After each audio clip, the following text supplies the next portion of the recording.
जय माता दी। 10 महाविद्या के दूसरे भाग में आपका स्वागत है। पहले भाग को देखने के लिए डिस्क्रिप्शन में दिए लिंक को क्लिक करें। आज हम जानेंगे कि 10 महाविद्याओं की उत्पत्ति का क्या क्रम है।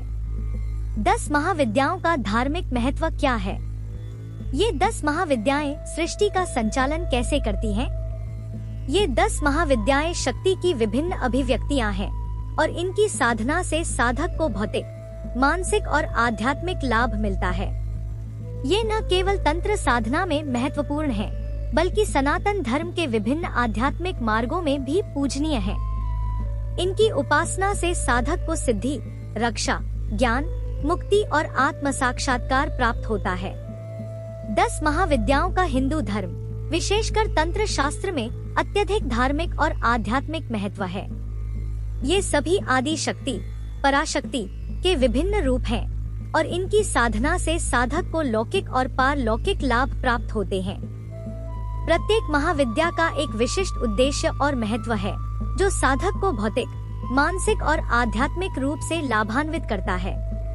ये सभी महाविद्याएं तंत्र शास्त्र में महत्वपूर्ण स्थान रखती हैं और प्रत्येक का एक विशेष रूप और साधना पद्धति है। अब जानते हैं महाविद्याओं की उत्पत्ति के क्रम और धार्मिक महत्व के बारे में। पहली महाविद्या है माँ काली। ये महाविद्याओं में सबसे प्रचंड और उग्र स्वरूप मानी जाती है। ये समय, मृत्यु और परिवर्तन की देवी है।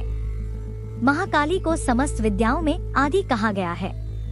माँ काली की साधना से भय, अहंकार और अज्ञान नष्ट होता है। मृत्यु के भय को जीतने और मोक्ष प्राप्ति के लिए इनकी पूजा की जाती है। दूसरी महाविद्या है माँ तारा। ये करुणा और ज्ञान की अधिष्ठात्री देवी है। ये साधक को मुक्ति और आध्यात्मिक जागरण का मार्ग दिखाती है। इनकी उपासना सर्वप्रथम महर्षि वशिष्ठ ने की थी।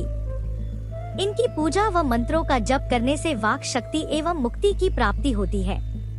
माँ तारा संकट से उबारने वाली देवी के रूप में प्रसिद्ध है। माँ तारा राहुकेतु के दोष का निवारण और मृत्यु संकट से भी रक्षा करती है। तीसरी महाविद्या है त्रिपुर सुंदरी, जिन्हें माँ ललिता या माँ षोडशी के नाम से भी जानते हैं। ये सौंदर्य, प्रेम और आध्यात्मिक उन्नति की देवी हैं। इनकी साधना से सारी चिंताओं से मुक्ति, आत्म साक्षात्कार और आध्यात्मिक आनंद प्राप्त होता है। ये ब्रह्मांड की आदि शक्ति मानी जाती है। माँ का ये रूप सौंदर्य, प्रेम और ऐश्वर्य का प्रतीक है। चौथी महाविद्या है माँ भुवनेश्वरी।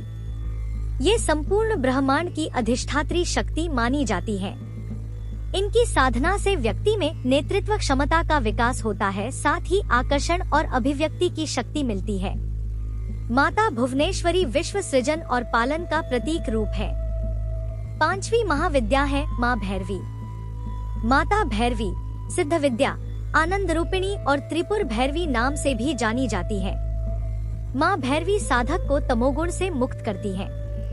माँ का यह रूप तपस्या, साधना और ऊर्जा का प्रतीक है।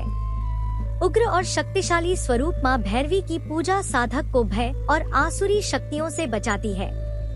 माँ भैरवी तंत्र साधना में अत्यधिक महत्व रखती है। छठवीं महाविद्या है माँ छिन्नमस्ता। ये अहंकार का नाश करके आत्म बलिदान, शक्ति और ऊर्जा प्रदान करती है। इनकी साधना से साधक को आत्मज्ञान की प्राप्ति होती है। माँ छिन्नमस्ता जीवन मरण चक्र से मुक्ति का प्रतीक है।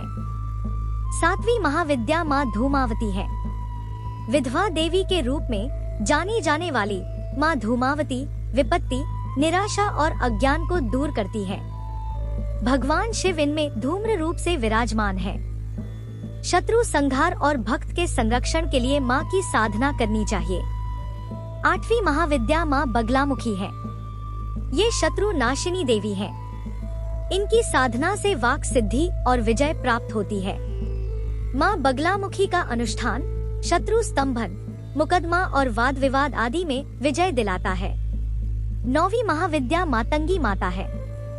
मातंगी माता कला, विद्या, संगीत और वाणी की देवी है। इन्हें तांत्रिक सरस्वती भी कहा जाता है। इनकी पूजा से व्यक्ति को ज्ञान, वाक सिद्धि और कला में निपुणता मिलती है। माँ जीवन को सुखी एवं समृद्ध बनाती हैं और भक्तों को अभय वर प्रदान करती है। अंतिम महाविद्या है माँ कमला।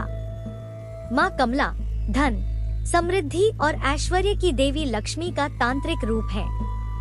माँ की पूजा से साधक को भौतिक सुख, समृद्धि और आर्थिक उन्नति मिलती है। गृहस्थ जीवन में सफलता के लिए माँ कमला की साधना की जाती है। माँ कमला को सौभाग्य लक्ष्मी भी कहते हैं। सांसारिक संपदाएं माँ कमला की कृपा से प्राप्त होती हैं। 10 महाविद्याओं की साधना से साधक को विभिन्न प्रकार की सिद्धियां प्राप्त होती हैं और वे सांसारिक व आध्यात्मिक दोनों रूपों में उन्नति करते हैं। जय माता दी।